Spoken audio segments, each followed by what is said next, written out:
too. And it also an act of discouraging other male to court females who progress sa kakagawa. At syempre, ipapakita yun ni beauty sa atin. No, beauty girl!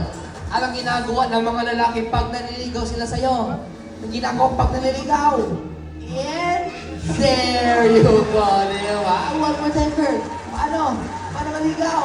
Ayun, di ba? And guys, as part of beauty's enrichment, Kakatus will look around in branches to exercise or to play around just to ease their boredom. No, Kuya Boy, anong ginagawa ni Beauty pag nababagot na siya? Pag nababoard, and there you go. So that is their natural behavior. They are doing that in the wild pag nababagot na sila or nababoard na sila. O tama na ba, baka mahilo ko dyan. And lastly, just like any other Kakatus, Beauty here also has a zygodactyl feet na ginagamit niya para mag-grab ng mga objects. At syempre, ipapakita din niya ni Beauty sa atin ng Beauty Girl.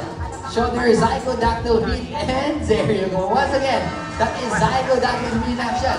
So in the front, so in the back, allowing them to grab. Ay, ito na syempre, yung paborito, sunflower seeds ni Beauty. Now girl, thank you so much for showing off your natural talent. Palagpakan po natin si